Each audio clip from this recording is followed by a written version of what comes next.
Hello, welcome to my final presentation, titled Understanding Invasive Species, Finding Ways to Add Nuance to a Label. My name is Joel Hyde, and I was interning with the Collaborative for Socio-Ecological Engagement. So, jumping into some background around my research.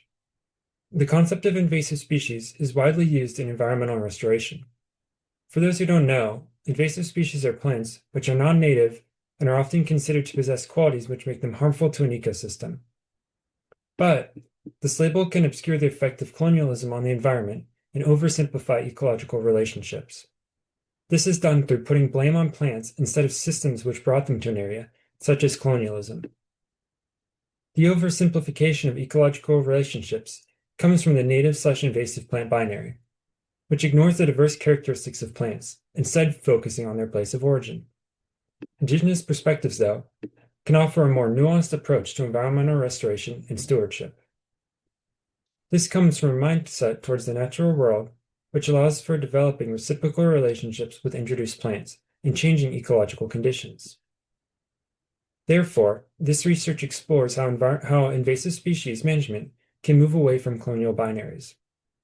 My research question being, how can invasive species management practices be reframed to incorporate indigenous perspectives and move beyond colonial binaries? So, for my internships and methods, I was interning with the Collaborative for Socio-Ecological Engagement at St. Edward State Park, conducting invasive species removal of Himalayan blackberry. I was assigned a plot of land in the park and asked to survey it for invasive species and remove all of these invasives.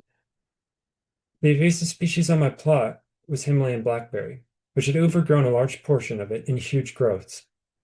The photo on the right shows the results from my removal efforts, as you can see that the area to the right of the log where I conducted removal is much more clear than the left side where no removal was done. On top of this, I also worked on a literature review of sources related to nuanced understandings of invasive species. The literature review helped provide me with new perspectives about invasive species, which I can consider while doing the hands-on removal work. I also distributed a survey to other invasive species management interns at COSI, inquiring about their views on invasive species. And I'll get to some of the results from that survey in this next section. So for my survey, I found a couple areas where framing is needed around interns' perspective on invasive species. The first finding I had was a need for greater understanding of indigenous perspectives on invasive species. So in my survey, I asked the question, are you at all aware of indigenous perspectives around invasive species? 1 out of the 6 interns at the organization were somewhat aware. 2 out of 6 were slightly aware, and 3 out of 6 were not at all aware. This indicates that interns are mostly uninformed about indigenous perspectives around invasive species at COSI. A second finding I had was the need for greater understanding of the effect colonialism has on invasive species.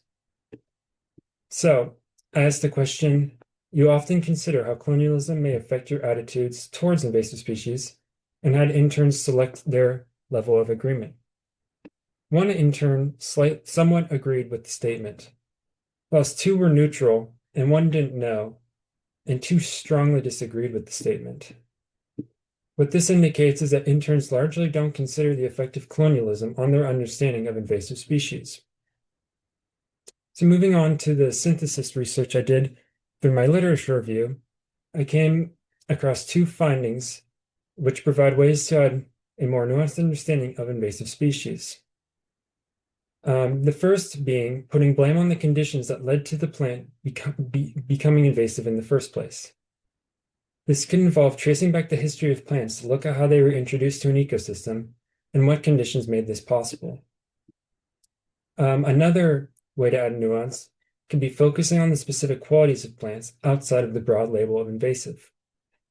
This can involve listing the specific qualities which make them harmful, such as ease of spread, etc., instead of broader labels such as native and invasive. So, onto the solutions to the problem, some solutions to the problems I've brought forth in my presentation so far. Firstly, I suggest better tools for communicating this nuance around invasive species.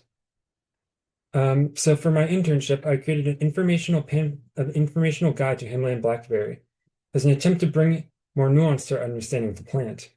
Within it, I included both the harms and benefits of the plant to show its complicated identity.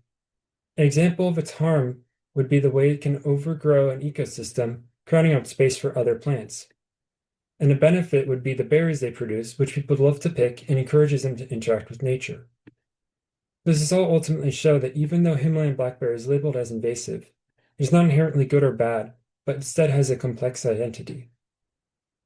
Another solution I suggest is partnering with local indigenous communities for invasive management practices. This would help to reassert a reciprocal relationship with the land and healthier relationships with plants. The significance of this being that it supports efforts for indigenous sovereignty in traditional ecological knowledge. This would in turn lead to a more educated form of environmental restoration, which acknowledges the ongoing effects of colonialism. So that was my presentation. I would like to thank my site supervisor, Madeline Iam, my faculty advisor, Lubna Alzero, as well as my friends and family for supporting me with this project. Again, thanks so much for listening. I hope you enjoyed.